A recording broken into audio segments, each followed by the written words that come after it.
Frank, I think a good many of us have the impression that the CIA operates completely undercover, that you're all spooks, as they say, or they used to say out in the Pacific. Do you have a high profile, or do people know what you do for a living? Surely. In Saigon, I had various covers. I was a State Department officer. I was a military officer at one time. But everybody I dealt with, agents, journalists, knew that I worked for the CIA. It is the agent who works under very deep cover, under unofficial cover, as a businessman, as a journalist. Now, he's the one who is not identifiable and whom nobody else would identify with the agency. What years were you there? I got there in 1969, just as Vietnamization was getting underway, and I left with the last CIA contingent on the roof of the American Embassy when the North Vietnamese were moving on the city in 1975. I was there through the latter stages of the war. Did you go out on that helicopter in the famous pictures we saw? Well, the CIA helicopter was the one that forms that famous photograph, but I wasn't on that one. Mm-hmm. You briefed the press, did you not, when you were there? Well, I had several jobs. One of my jobs was that of analyst. I also was an interrogator and indeed briefed the press when we, the CIA, wanted to circulate disinformation on a particular issue. Disinformation is not necessarily a lie. It may be a half-truth. And we would pick out a journalist. I would go do the briefing and hope that he would put the information in print. What was your percentage of success? We were pretty successful in planning information of a rather rarefied nature. For instance, if we wanted to get across to the American public that the North Vietnamese were building up their force structure in South Vietnam, I would go to a journalist and advise him that in the past 6 months, X number of North Vietnamese forces had come down the Ho Chi Minh Trail system through southern Laos. Now, there is no way a journalist can check that information. That's data derived from radio intercepts, spy in the sky photography. So either he goes with the information or he doesn't, and ordinarily or usually the journalist would go with it because it looked like some kind of exclusive. And I would say our percentage planning that kind of data was 70 to 80%. Can you recall the names of any of the correspondents you used in that manner? Used is a loaded term. The correspondents we targeted were those who had terrific influence, the most respected journalists in Saigon, like Robert Chaplin of the New Yorker magazine, Kai's Beach of the Los Angeles Times from time to time, and also he worked for the Chicago Daily News.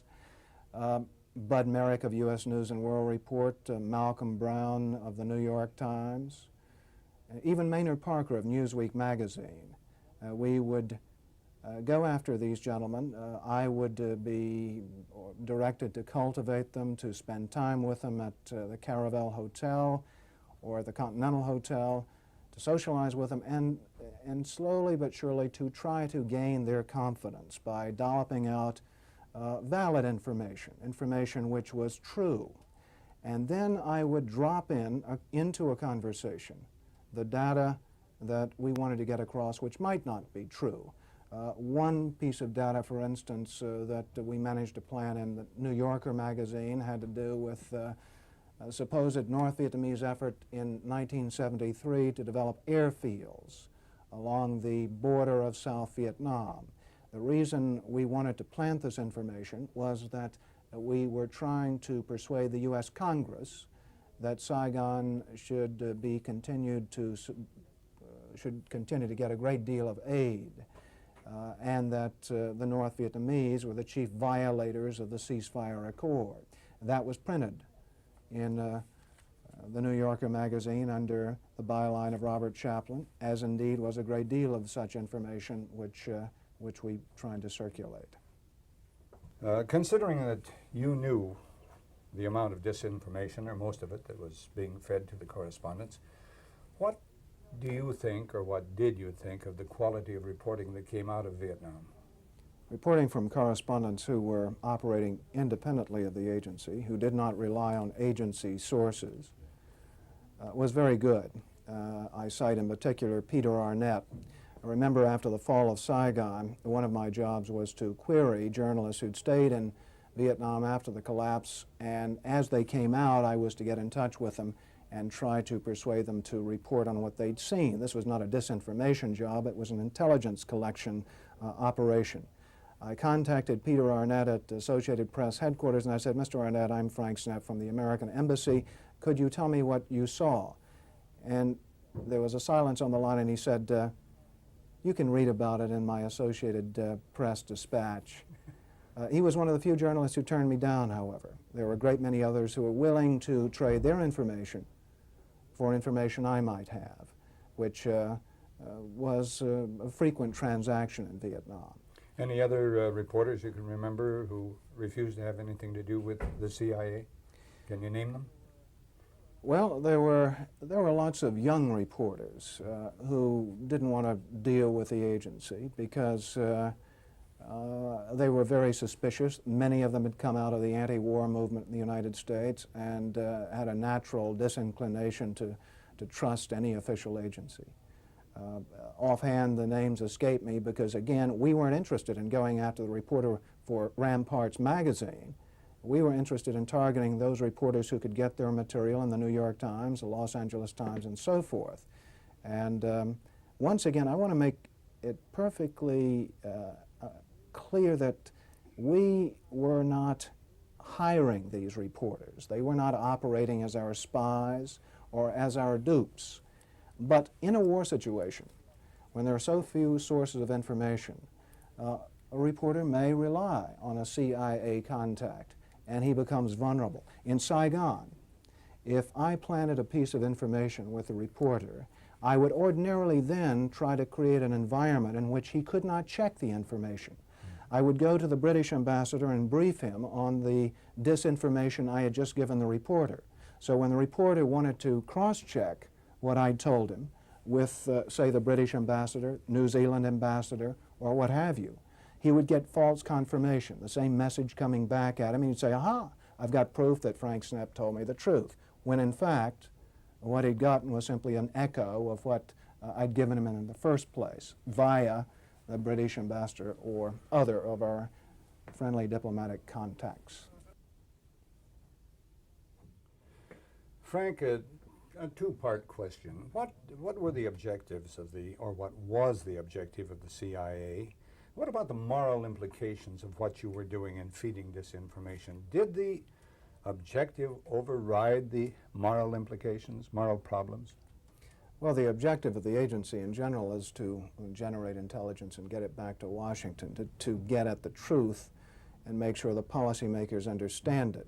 When you plant disinformation, you are diverging from that objective, and I think probably in retrospect it was very counterproductive. I am, as an ex-CIA agent, opposed to the disinformation activities in which I was involved. I admit that I was involved, and I think it served no useful purpose. Propagandizing the American public or Congress is not the CIA's job. As to the morality of what the CIA was doing or that particular activity, the war was a very relative thing. It was a relativist environment, and morality seldom came into play when you were operating in the field. In my estimation, a CIA man should be amoral. That may sound pretty shocking to somebody, but what if my morality were that of a Nazi or agent, if you will? You wouldn't want me to be your intelligence officer. Keep the morals out of intelligence. Keep the truth in, and stay away from disinformation. Well, what was the primary purpose of the CIA as you viewed it? Was it an intelligence gathering agency, or was it an agency that was primarily involved in covert operations? They were both part of the CIA's mandate in Vietnam, And the agency performed covert action, covert operations very well when the operations were held to a limited size and were of limited objective. When they got big, like the Phoenix program, they got out of hand, and innocent people died as a result. Innocent, by that I mean people who were not connected with the communist movement. You might refresh our memory on the Phoenix program briefly. The Phoenix program was it was a program designed to neutralize the communist cadre network throughout South Vietnam, mainly through capture, but it got out of hand, and what happened was Phoenix operatives operating under CIA control and the control of other agencies would kill the suspects, the people who were suspected of VC connections.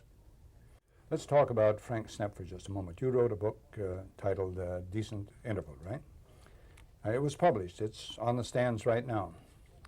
What was your personal experience with the CIA after writing that book? My personal experience with the CIA was a lawsuit. The U.S. government sued me for publishing Decent Interval without the CIA's approval, even though nobody ever accused me of publishing any secrets in the book.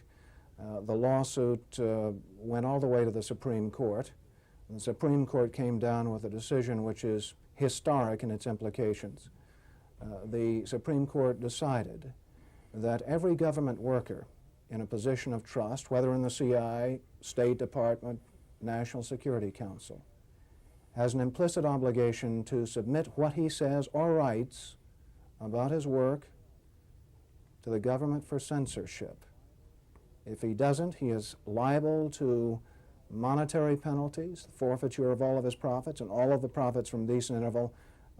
My profits were forfeited to the government, and he is subject to a lifelong gag order, which means that he must continue to submit his statements to the government for approval. Again, even if there are no secrets involved, and even if he has signed no secrecy agreement with the government. This involves an implicit obligation. Had you signed a secrecy agreement? I'd signed 6 different secrecy agreements, and the secrecy agreement that I signed on leaving the agency said the only thing I had to protect was secrets. I protected secrets. The Supreme Court said that didn't matter. I was obliged to protect even non-secrets. This is something unprecedented in American law. Straighten me out on one thing. If you write on anything else other than the CIA and your experiences, you do not have to submit it, right? Novels, screenplays, all are submitted. Everything? Everything. Not to the CIA, to the U.S. government for censorship. And again, anybody in the government now is under the same regime of censorship. One of the victims of the Vietnam War was the First Amendment, and my case was one of the cases that came out of the Vietnam War. To whom in the government do you submit it for review? I submit it first to the Central Intelligence Agency, and it's a case of having the criticized censor the criticism. If I object to something the CIA tries to delete, then I go to court. And I have to argue before a judge that what I want to keep in is not injurious to the agency. That's an impossible argument to make, because the courts in this country increasingly defer to the national security community in any cases like this. Well, now, how did your case differ from the decisions in the Pentagon paper? Was there any similarity at all? Yes, indeed, because in the Pentagon Papers case, the Supreme Court recognized for the first time in American history, or I should say for the second time, that prior restraint, the use of gag orders, was permissible under certain circumstances, in instances of impending peril to the national security. In my case, the Supreme Court broadened the circumstances under which prior restraint, the use of gag orders, are permissible. And now gag orders can be applied to people who are not threatening the national security, who have simply held a job in the government and wish to speak about something that they have gained knowledge of as a result of their government employment.